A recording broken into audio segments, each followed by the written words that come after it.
Hi, everyone. Welcome to SBR Sports Picks. My name is Peter Loshak. We're a little late today because of microphone issues, but now they've been fixed, and we got a show going. All right, so let's see. We're also going to be fixing other microphone issues.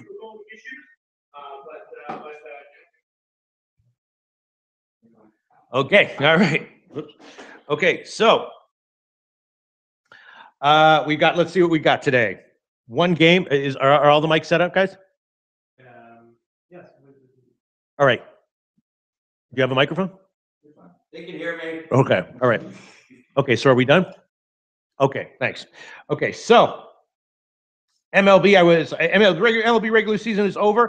I was all ready to start off the show. I'm very excited because my official overall record on the year is now in the books. And Marty Ice, here's my official overall record in the picks I gave in this show.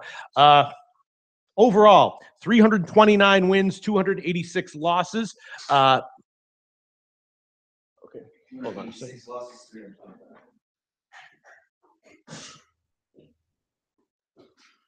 Okay, sorry about that, guys. Tomorrow we'll try to start fixing the problems at 8:31 so that hopefully we'll be ready to go by 8:36. All right, so are they having a meeting there?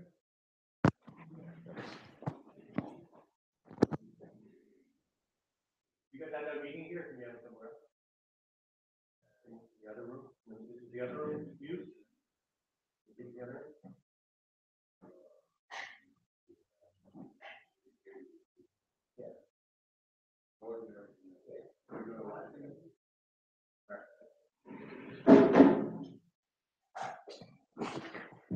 All right, guys. Tomorrow we're going to try to get set up at 8:33, and we should be only 8 minutes late tomorrow. Here now, we're ready to go.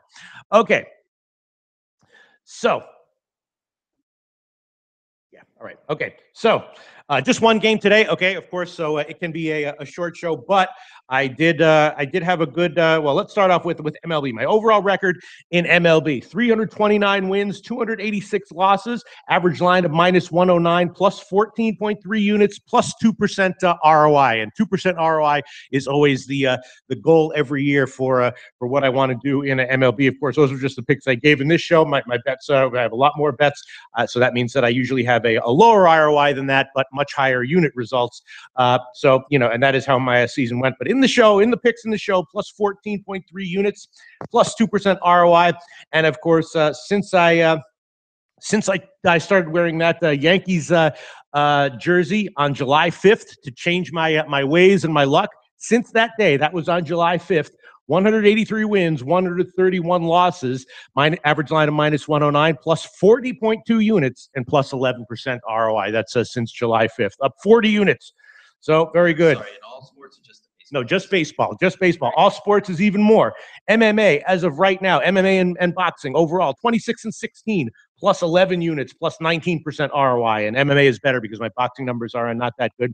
And even in football last week, despite my awful picks on Friday and a bunch of plays that I liked, but didn't ever wind up having the balls to give, like the Pittsburgh, spread on Monday and the USC under. I still wound up 7-6 in college football last week, up half a unit.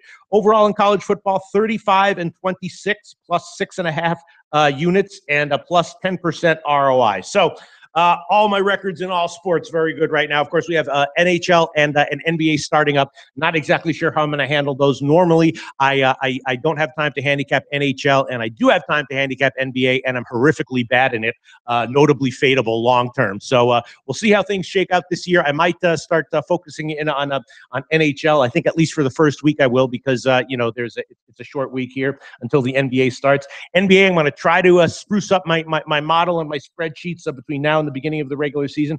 Hopefully that will help, but my numbers are definitely iffy when it comes to NBA. So we'll see how that works out. But the good news is that I'm feeling pretty good about college football, and I handicapped about 2/3 of the opening lines last night. I bet a bunch of them. I'm going to give a bunch of them, and then this evening, I will handicap the rest of the the rest of the opening lines on the spreads and the totals if they come out, and the NHL openers, and I'll hopefully be able to give a bunch of those tomorrow. So I'm feeling like I'm having a good handle on everything overall so far. Thanks to everyone who's watching right now, bearing with us, and thanks for all the comments and the long-term viewers and everything. Hope you had a successful baseball season and doing okay in football so far this year. All right, let's first start with the NFL game, which is obviously KC and Washington. This is a tricky one. Obviously, it's a judgment call as far as, first of all, how much of a letdown spot this is for Washington, because, of course, the first 2 weeks of the season, Kirk Cousins was not that great, and last week he was phenomenal. So, obviously, this could be a bit of a letdown spot from here, a second primetime game in a row.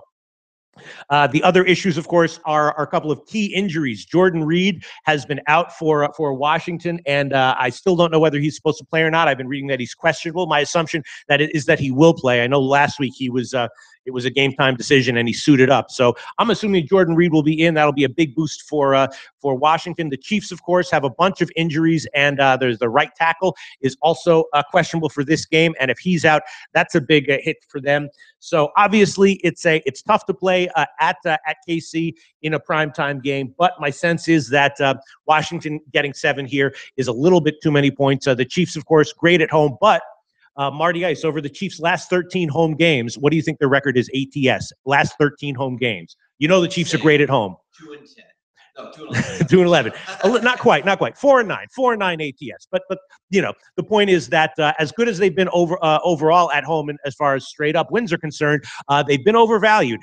They tend to get wins at home, but they also tend to be a little bit too big of a favorite in most situations. So I'm definitely leaning Washington here. Although again, it's concerning that Cousins definitely has a little bit of a history of underperforming and underwhelming in primetime games. He's coming off a great game, and it's probably going to be a tougher challenge here. So a second big primetime great performance in a row for Cousins is a little bit of an iffy proposition, and it is a little bit of a judgment call there.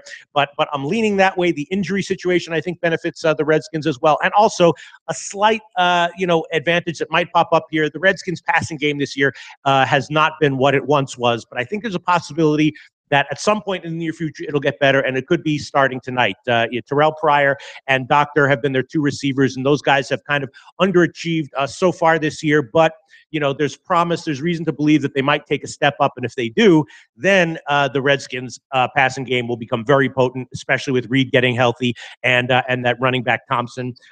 So if all of a sudden Pryor and Doxson get it together, the Redskins could take a significant step up offensively, especially if Cousins can hold it together.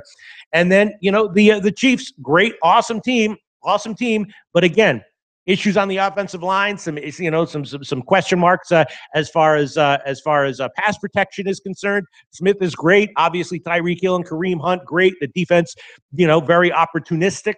But my sense is that overall, Washington getting 7 points is probably the play. Not quite sure if I want to give that one as an official pick here, but you know what? Let me just think about it. It is 7. The total's also interesting. I guess I'd have to be thinking about a shot with the over on that one, although it does appear to have gone down recently. I tweeted out 4 NFL plays on Sunday. Those went 2 and 2.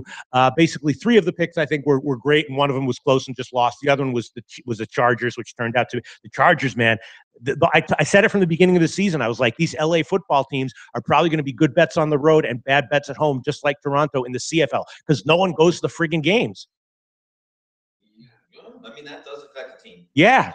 I mean, you're playing a home game with in the Chargers game, they had to put a tarp over the empty seats. They used to do that at the Phillies games back in the day, and Mets. Yeah. And it's like, Toronto in the CFL was notorious for many, many years for being just a team that was just overvalued at home and usually a better bet on the road.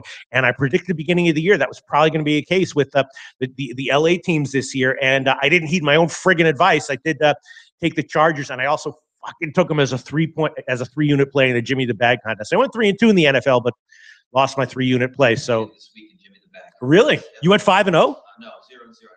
Oh, okay. There you go. But okay. So the point is that what was my point about I don't know why the hell was I talking about the Chargers? I don't know. But and why was the fuck was I talking about the Chargers? Why did I start talking about them? I don't even know. Why did I start talking about that? Oh yeah, because nobody goes to their games. Yeah, but before that, why did I start talking about it? I don't remember. Anyway, my sense is that obviously, as awesome as the Chiefs legitimately are, my sense is that Washington, getting 7 is a good bet here. Although, again, it's tough to have 2 strong performances in big primetime games in a row, which is what you'll have to get from Washington here because of how awesome KC is. So my lean would also be to the because I was talking about my NFL record. I'm 6-3 overall in my public picks in the NFL so far this year, and doing pretty well in the bag contest. But those 3-unit plays, God, and I wanted to give the under in the London game. I just slept through it because I hung out with a chick from Canada on Friday night or Saturday night. Oh yeah, she liked me. God, it really made me shoot me in the fucking head. Canadian chicks love me. All right, so so I would be leaning Washington. I'll have to decide by the end of the show whether I want to add that to my official tally or not. And also got to be thinking a shot with the the over. I'm sorry. Although it was 49.5, I believe, when we were fixing the microphone. And now it's gone down to about 48.5, or 49. Not exactly sure why that would be. That could be that maybe there's some information that Jordan Reed is out or something. But I would be leaning over. Obviously, KC has vicious weapons on offense no matter what. And Washington should be pretty productive. So actually now at 48, that's looking pretty tempting on the over. I'll think about that while we look at the rest of the show. We'll get to the comments in a second, but or actually, you know what? That's interesting. What's that? What? I didn't know this. Kirk Cousins had a kid 2 days ago. Really? I don't know that. See, my sense is that when people, that's an interesting point, interesting question. Obviously there's no way to quantify that, although you probably could. You probably could just like go back and look at all the kids of all the professional players and see how they did in the 2 weeks after that. My sense is that it focuses them. You know what I mean? Because they're what's really important? Not football, family. All right. Family. You know what I mean? Now I agree. I thought you were saying it focuses them on the game. I think it helps them by helping them overthink. I don't know. Yeah, because they're what's really important? Not football. No, family. Family is the most important thing. Just like Dominic Toretto. Yeah, absolutely. And not for me. For me, the most important thing is handicapping. Second most important thing is porn. Third most important thing is TEDx talks. Family is number 25. I have no family, but all right. So my sense is that probably, it's nice to hear. That's definitely if anything, it's a positive. But even if we disregard that, it's hard to imagine it'll be a negative. It seems like life events in general, even if they are. Yes, exactly. Yes. The death of a parent. Yes. You gotta say, I've seen a lot. The big guys they talk about. Yes. You don't hear about back kicker's dad dying, but it seems because they make a big deal out of it a lot. That these guys tend to do better. At night. Yeah. Yeah, no, I agree. So it's an interesting question, Blake Kersey. Not an irrelevant question at all, just because it's difficult to quantify. My sense is that it's a positive, and not enough of a positive for me to switch me off of KC if I was leaning that way. But definitely a nice positive to hear about if I'm already leaning Washington, which I was. All right, so let's see. Yeah, Cynthia Peters saying LOL. Cynthia Peters sarcasm. Yeah, Cynthia. What's most important? SBR, money. Is money? No. What? Family. Family is what's most important. More important than money, Marty Ice. I don't agree. Yeah, I hear you. All right. So that's my lean. That's my lean here on Washington +7 and the over now. And I'm definitely thinking about that taking the over now that it's down to 48. All right, so let's get to some quick comments, and then I will. Banks is a porno actor. Do you do those cup videos? Is that what you're? The cup video, yeah. I would do anything. I've been reading a lot about porn. Is interesting since Hugh Hefner died. There's been a lot of sort of articles and stuff about porn. It's a pretty interesting topic. It's weird how it's evolved. It's interesting who gets involved in it and why. But all right, so we're gonna get to some comments, and then what I will do is I will share my my initial bets that I made in college football, and probably throw all of them out there as an official pick. And of course, I'd be remiss if I didn't mention the tragedy in Las Vegas. Listen, fucking humans are sick. We've known that since 1000 BC. And as technology advances, humans will be able to do sicker and sicker shit against each other. And what can you say? Humans are sick fucks, right?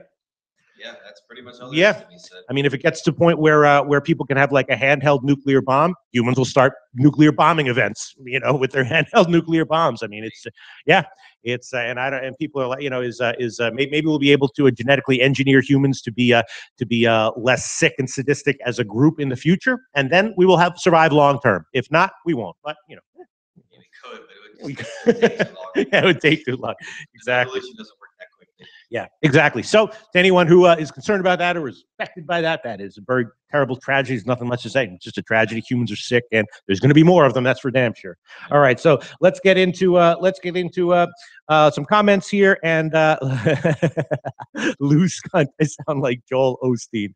Yes, Joel Osteen. That dude is a bad motherfucker when it comes to scamming. That's just fucking Michael Jordan when it comes to scamming. I don't know. That Creflo Dollar might have a leg up. Creflo Dollar's good too.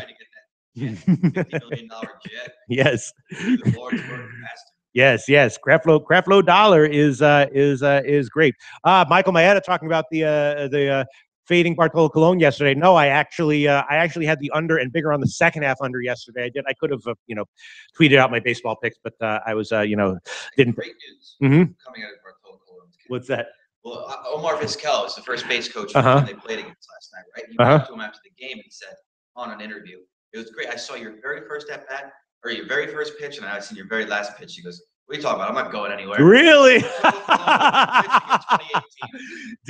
But there has to be a team that's willing to add him. You think? Maybe. Hopefully. And they played Rod Stewart's "Do You Think I'm Sexy?" All right. Standing ovation. All right. Yeah, that's great. Look, I hope he comes back. But as I've said before, the good news is that even if Bartolo Colon retires, guaranteed, take it to the bank, there will be, other Bartolo Colons next year and the year after and the year after and the year after. We'll just have to figure out who they are. But no, in terms of EV fadeability, that is what we're concerned about. There will be others. So it'll be nice if he comes back and we'll fade him, but there will be others for sure. All right, so let's get to the Does that mean he's off the playoff roster if they beat the Yankees tomorrow night? That's a good question, actually. I don't know. That's a very good question. I don't know. I don't think they leave him off. I don't think so.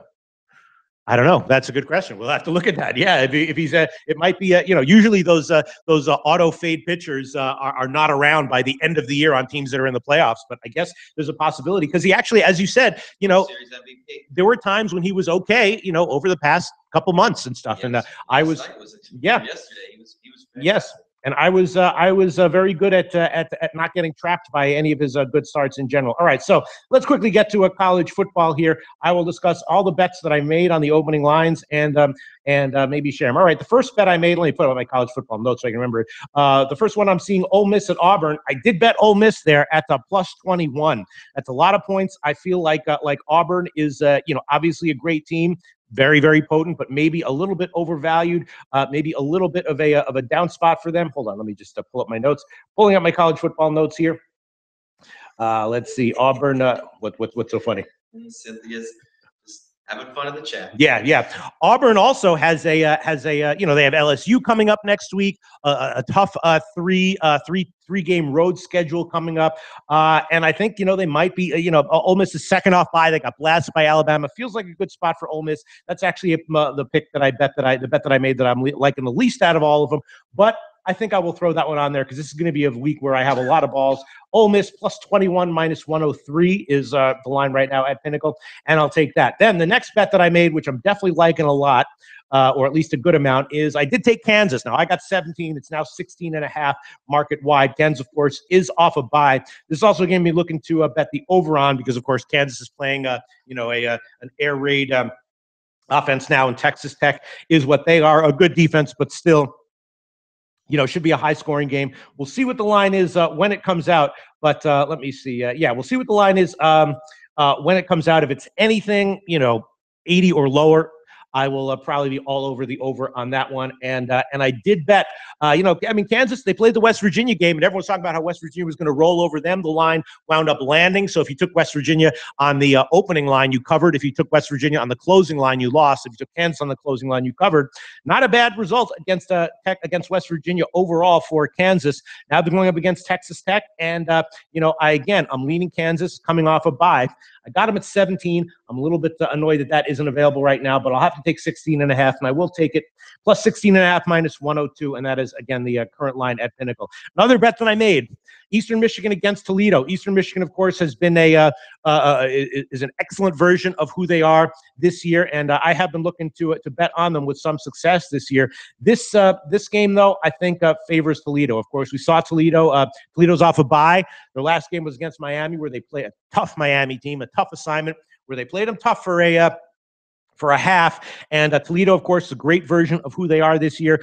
Eastern Michigan is excellent, but I think this is a down spot. Not sure that they're going to have, despite their improvements, what it takes to hang tough here. You know, Toledo, Eastern Michigan's off of the OT game against Ohio, and then the Kentucky game, which was another game that I wanted to give as a pick, but I just didn't have the balls because I was afraid of having a terrible day. But I was on Eastern Michigan against Kentucky.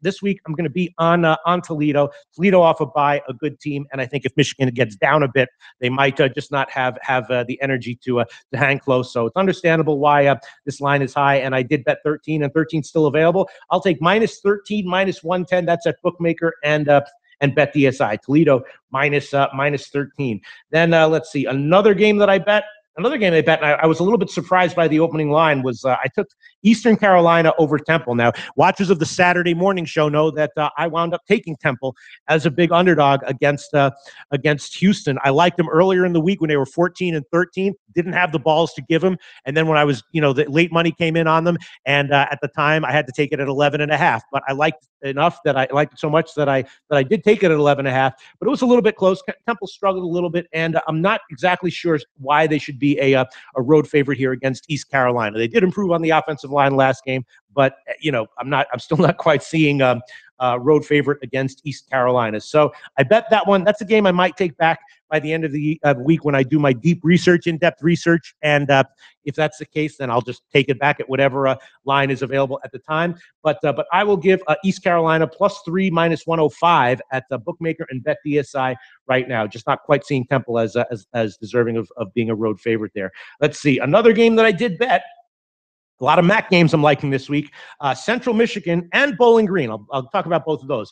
As big road underdogs, both Central Michigan and Bowling Green I took. Now, Bowling Green, of course, last week was a side that I liked Akron, and the Sharps were all over Akron, and Akron did cash. But Bowling Green, they actually outgained Akron and showed some nice signs offensively. And Miami, Ohio, a good team, but their yardage numbers are a little bit worse than their results. And I'm thinking that Bowling Green might have turned a corner last week offensively. And if they did, getting all these points might be worth a shot. So again, I'll do my deep research into this one, and maybe later on in the week I'll take it back. But I bet it on the opener, and as of right now, I will give that one as a pick as well. +14.5 minus 106, and that's the line right now at the Pinnacle.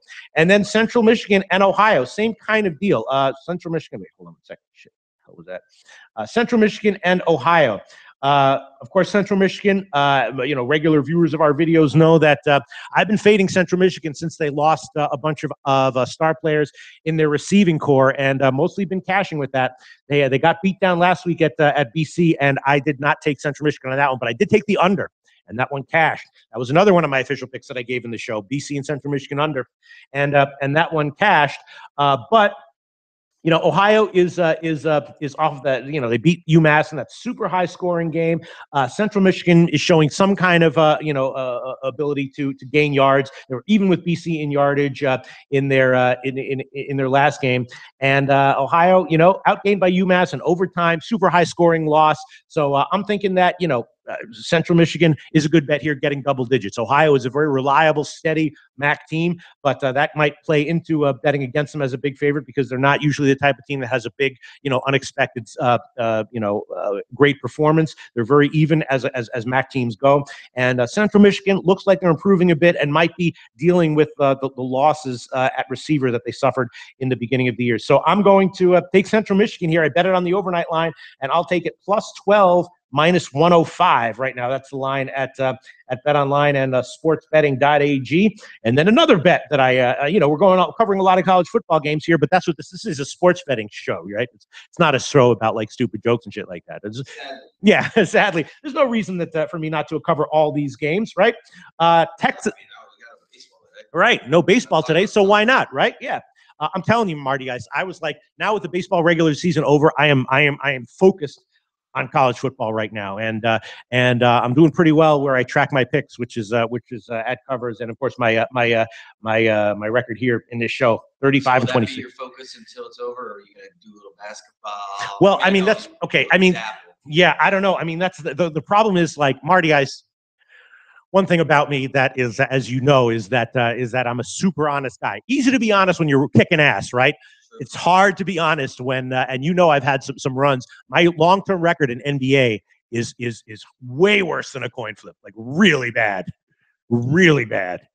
And it's weird because when I first started betting, started betting sports, like whatever it was, 15, 20 years ago, whenever it was, I actually started off really good in NBA, and I was like, especially with totals, but my numbers are off. I need to find a way to, I'm going to try to, between now and then, I'm going to try to refine a part of a model that I'm trying to make for NBA, and hopefully that'll help in some way. What? Yes. The pace is sped up. The scores have kind of gone down, especially since you were younger. That's right, and the style has also changed. You know, now it's all about obviously the 3-point shot and dunks, right? It's not big guys so much anymore. Exactly, and guys like DeMar DeRozan, who shoots like mid-range 2-pointers, is like an anachronism. He's like a guy from out of the '80s. So the numbers, basketball changes, and so we'll see. We'll see how things. Watching a Warriors game reminds me of like watching one of our basketball games in high school. Not that they're bad, it's like nobody really knows what to do, so they're just jacking up. Yeah, right. Exactly. It's all about the threes and the dunks, and yeah, it's very star driven, and so we'll see. I'm gonna give NBA my best this year. I might start handicapping NHL in the middle of the season, but as of right now, I'm gonna focus hard on college basketball, college football, and NFL, of course, and of course MMA, and hopefully continue doing well there. All right, so next college football game I want to talk about, Texas State. Plus 7.5. I'm taking them over ULM. Now, ULM obviously is a very talented team. They are they beat are they off a bye? Let me check the schedule. Where the fuck is that game? ULM Texas State. Sorry, boys. Just give me 1 second here. ULM Texas State. What the fuck are my notes for this game? Hold on 1 second. ULM. The fuck are my notes? All right, here we go. Yeah, that's right. ULM. Coastal Carolina beat them in a high-scoring game, and Texas State, went into a Wyoming, tough place to play, and got blown out. But Texas State, 3 games ago, they outgained Appalachian State. Their defense is better this year, and I'm thinking that unless the trip back from Wyoming affects them in some significant way, which it could. Texas State is maybe worth a shot. Last year they played, lost only by 6. So that's another one that I bet, and I'm going to give that one as a play here as well. Plus 7.5 is what I got. Let me find the line. Best line available. Always line shop at sportsbookreview.com/betting odds, SBRodds.com. Essential to find the best lines. We've seen over and over again this year how much that matters. The West Virginia-Kansas game, of course, it mattered. So many games have been decided by 1 point here and there, half point here and there. So let's see. Texas State plus 7.5, minus 107 at Pinnacle. That's a game that I'm going to take. The West Virginia-TCU game, I don't have a play on that one. It's very interesting. The LSU-Florida game, I don't have a play on that one, but that is super interesting. I'm going to look into that one deeply. I called the Florida game right in the Saturday morning show, although I didn't have the balls to give it as an official pick. But I told Big Man, I said, I think this is going to go over. I like the over at 40. I said that, I think that the Vanderbilt quarterback is pretty good when he's going up against non-elite defenses, which Florida is not this year. Normally, Florida has an awesome defense. This year, they are not an elite defense. And I think Florida's offense, I said it in the Saturday show, more efficient and effective with Del Rio at quarterback, and they certainly proved it there. Now, I'm not saying that they're going to have that kind of game against a defense like LSU. LSU, of course, has been way in the crapper recently, totally tanking, lost to Troy. Did you know that, Marty, guys? LSU lost outright to Troy at home. They were at home. They were a 20-point favorite or something. I forgot how much. Yeah. So I'm going to look into that one deeply. Another game that I'm seeing now that moved, which I'm not happy about, Western Michigan against Buffalo. I took Buffalo at plus 7.5. Now it's plus 6.5 or 7. All right, there's still a 7 minus 130. Western Michigan, of course, coming off of a massive blowout win of Ball State. I'm going to have to look into a little bit more how that will affect each of those teams. But Buffalo went into Kent State, got a win. Now they're 5-0 ATS, which is nice. This one, I would have loved to have gotten one of the opening lines, but I'm definitely leaning Buffalo here. This is one that I'm liking probably the least out of all my picks, and I might take it back by the end of the week, but I'll throw it on right now. I'll give it +7 -130. That's the line right now at betonlinesportsbetting.ag. Buffalo +7 -130 against Western Michigan. I got 7.5. I think there was a 9.5 that opened. What'd you say? I was speaking with Drew last night. I think he might be on the other side of that game. Western Michigan. Either that, yeah. I believe it was maybe Central Michigan, but I think it was Western. Okay, yeah, he might be right. And again, that's one that I'm liking the least out of all of them. I'm gonna look into it a little bit more, but that's one that I bet. So maybe I'll take. And I did get a good line. I got 7.5. Now I could take it back with a shot at a hedge. Ball State and Akron. That's also one that I bet. I also bet Ball State. Now, Ball State, I'm going to have to look into what happened at that game a little bit more in depth. What's up with the team? If they're going to make any adjustments. They got blasted by Western Michigan. But, 2 weeks ago, they outgained Western Kentucky and a loss to them. And, I think that the loss last week might be a little bit forgivable. I'm going to look into it more and figure out what my sense of that one is. But I'm going to take Ball State +9 -110. That one hasn't moved again. Some of these picks, if I do my deep research and decide that I like the other side, I'll pull them. But yeah. +9 -110, Ball State over Akron. Air Force Navy is a very interesting game. I have looked into that one, and I'm going to see what the line is when it comes out. I'm going to be leaning towards the under on that one if it's anything in the 50s, which I'm hoping that it is. Navy obviously has been much better than Air Force this year, but it struck me as a little bit weird that Navy was a 10.5-point favorite when it opened. I didn't have the balls to pull the trigger, and now it's down to 7.5 or 8. So money came in on Air Force. I'm not sure what I think about that game. Navy is obviously excellent this year. Last year Air Force won by 14, so I'm going to be looking at the under if that one is opens at anywhere in the 50s, and I'm going to be looking at it more in depth to see if I like a side here. But yeah, the line struck me as a little bit high, and now it's interesting that it is where it is. Another game that I'm thinking about, I did bet this one, but I don't know if I want to give it, is North Carolina getting points against Notre Dame. Now, I nailed that Notre Dame game yesterday. I talked about it with Steve from collegefootballwinning.com. I said I loved the over, and I said that was my best bet of the day on Saturday, and that one, of course, was over by the first half. Notre Dame has a vicious offense, obviously, but North Carolina, probably this line is a little bit too, is overreacting to how Notre Dame has done this year and how North Carolina has also done this year. They're obviously North Carolina's defense has way underachieved. Last week, I again, another pick that I bet and didn't have a balls to give was Georgia Tech minus the points. But I'm definitely leaning North Carolina here at +17. I did bet it, but I'm gonna hold off on giving it as an official pick because I want to look into it a little bit more. And I'm thinking that during the week, this one might get bet up even further because of what happened to North Carolina last week and what Notre Dame did. So there might be 17.5, or maybe even a little bit more. So I'm going to hold off and wait and look at that one, but I'm definitely leaning North Carolina there. And let's see, Arkansas -2.5 is definitely a lean, but I got to look into that one. Tulsa Tulane is definitely very interesting. I'm going to have to look at that one. Louisiana Tech UAB also very interesting. I did bet UAB on the opening line of 12. Or no, wait a minute. Did I bet Louisiana Tech? Wait, I forgot what the hell I bet. Wait, let me just find my notes here. Yeah, that's right. I didn't bet it. I'm leaning UAB +12. Louisiana Tech is great. Their defense is playing well, and their offense looks like it's coming around. So it's tough, but this is a lot of points to be giving UAB. So I'd be leaning UAB, and we'll see what the total is. Maybe a lean to the under because again, Louisiana Tech is not the same Louisiana Tech from years past. They're much better defensively and not as explosive offensively. And then let me just. Look at some of the other games to see if there is anything. Yeah, keep giving them. I'll keep giving them. Another one that I did bet was Charlotte +15 against Marshall. And, of course, Charlotte 2 games ago got shut the F out by Georgia State, which is terrible. But then last week they came back and had a decent game, got a cover. And Marshall, of course, off a great win against Cincinnati. Marshall's a good team, but Charlotte, I'm not convinced they should be this big of an underdog here. Marshall is second off their bye, but it's just a little bit of I think a little bit of an overreaction. So I bet that one, and I will give that one as an official pick as well right now. Charlotte +15 -106. And then some other interesting games, and that just about gets to where my research ended. So once again, I'll review all the college football picks that I am giving right now on Monday. Ole Miss +21, Kansas +16.5, Toledo -13, East Carolina +3. Central Michigan +12. Bowling Green +14.5. Texas State +7.5. Buffalo +7. Ball State +9. And Charlotte +15. So that's 10 college football picks that I've given. Again, these are just my initial bets that I made on the opening lines, my initial leans. Sometimes when I do my in-depth research in the middle of the week, I don't like the plays anymore, or I wind up liking the other side. And in those cases, I take them back at whatever the lines are. And that might happen again this week. But those are 10 college football picks that I've given. And again, I'm going to do more research this afternoon.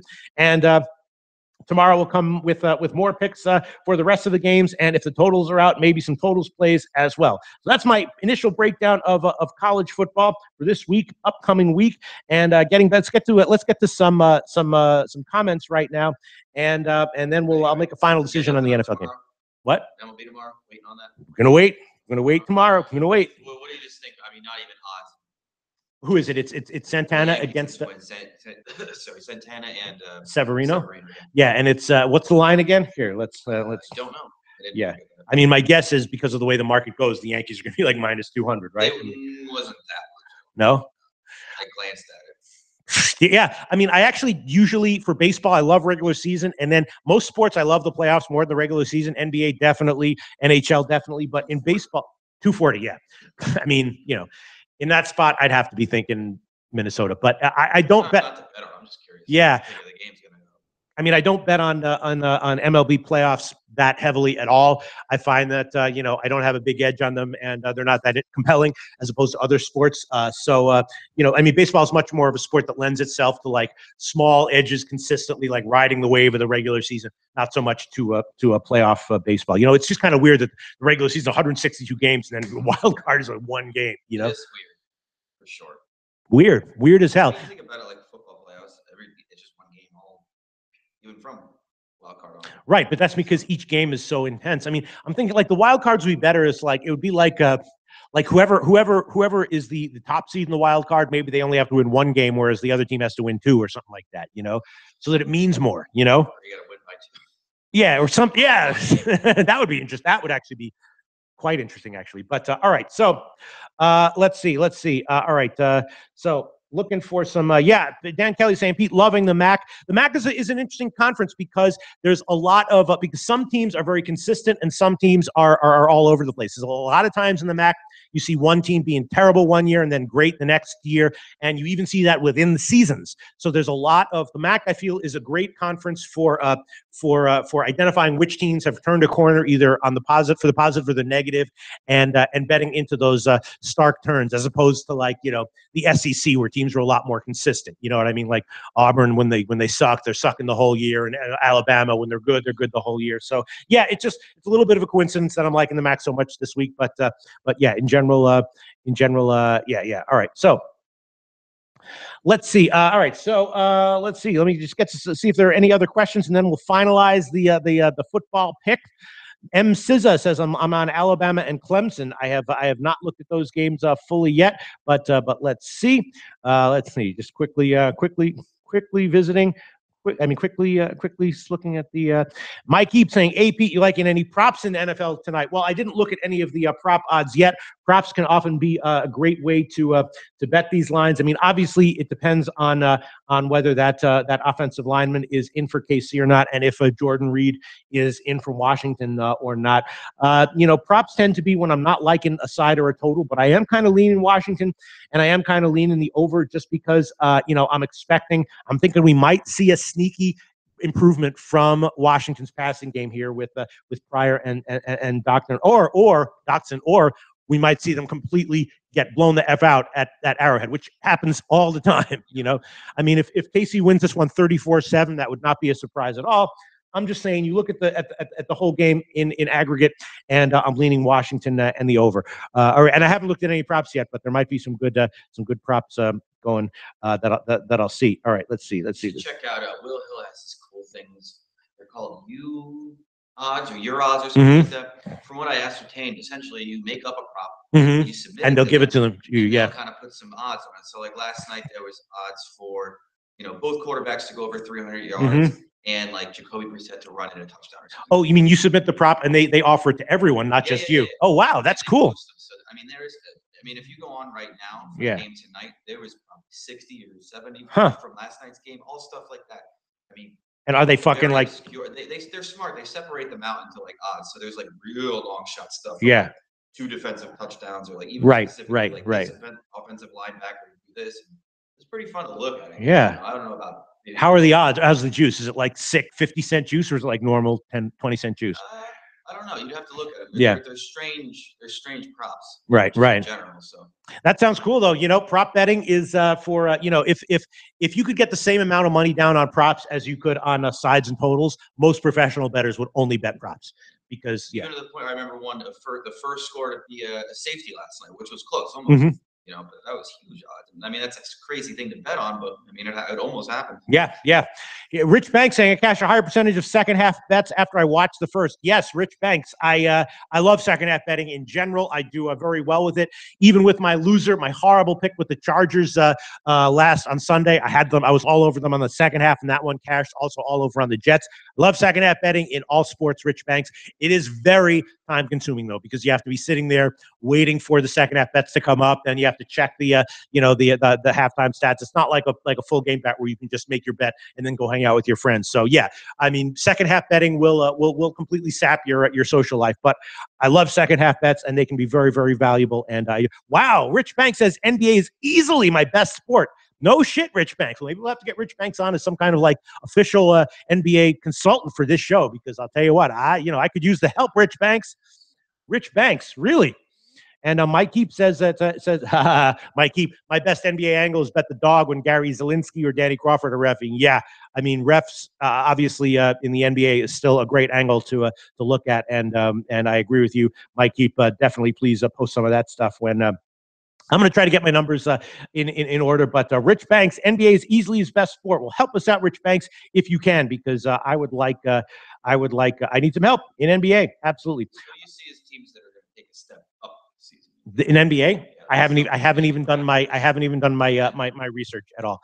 So I couldn't even tell. Although that's what I am going to do this week. But all right, so. There we go. I've already given the 10 picks that I like in college football, which I will be repeating, all week long. So no need to go over them now. But of course, I am going to credit myself with the lines that are available right now. We'll see if they move for me or against me.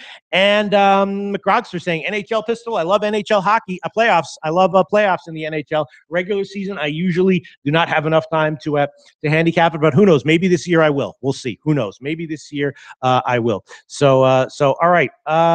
Yes. Colin Keenan saying West Virginia, take the damn points, Pete. What's the West Virginia game? Oh, that's right, against the TCU. Yeah, that's an interesting game. I'm going to look at that one. Very, very interesting game. Obviously, TCU is a team that I don't, I always think twice before betting against them this year. They're a team that I had circled as a team that was likely to be undervalued, to have betting value, especially in competitive games like this. Doesn't mean that, West Virginia's obviously been very impressive, better than I expected them to be. So, or at least better than I thought their floor might be. So that's an interesting game. I didn't bet that one on the opener yet, and I might not, but we'll see.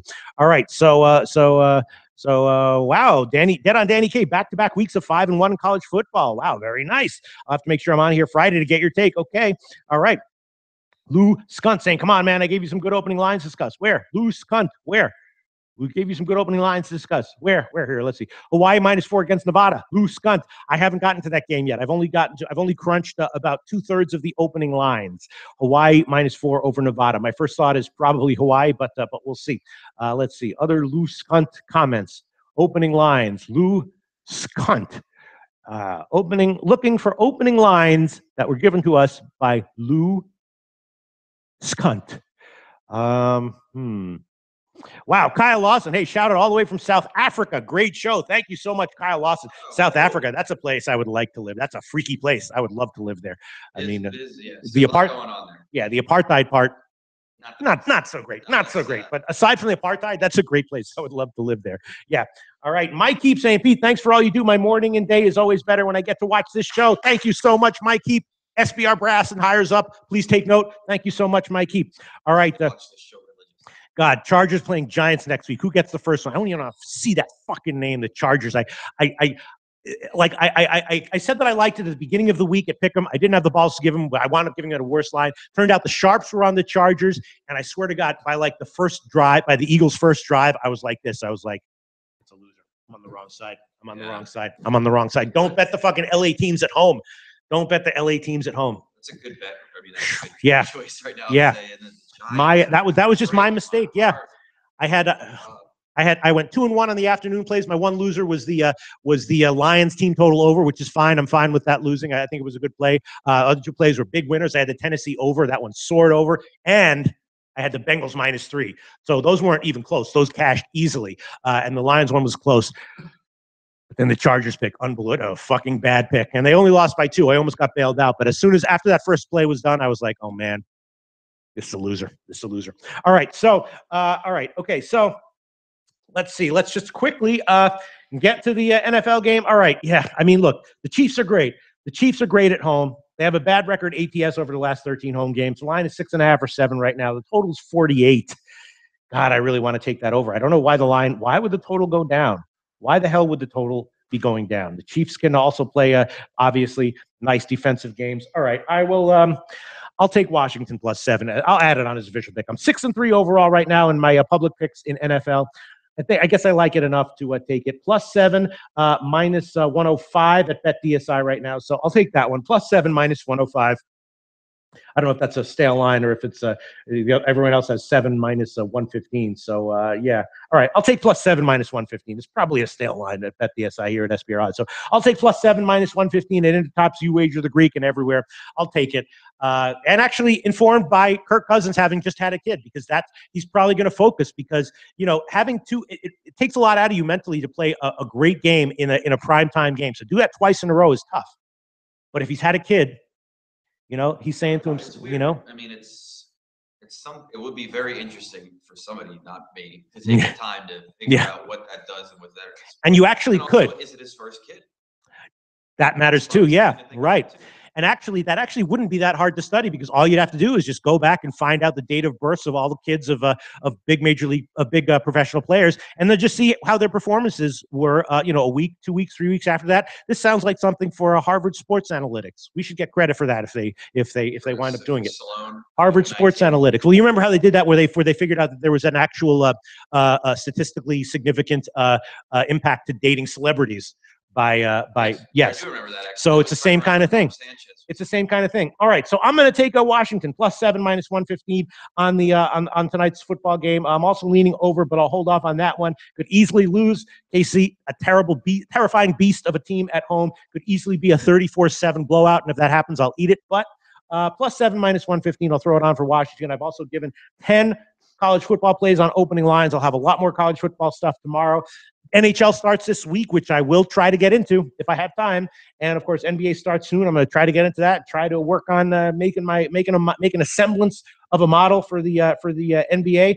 And of course, we'll be covering MLB playoffs and the final WNBA game, which goes I think Wednesday, or maybe it's tomorrow.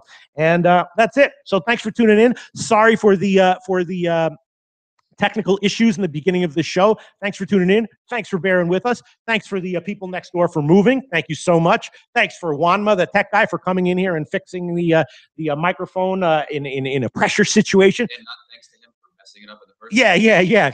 And to the SBR employees who messed up the microphone that made it a problem in the first place, go fuck yourselves. No, I'm kidding around. I would never say that to any SBR employees. All right. It's a great show. Thanks so much. We'll be back tomorrow for the Tuesday show.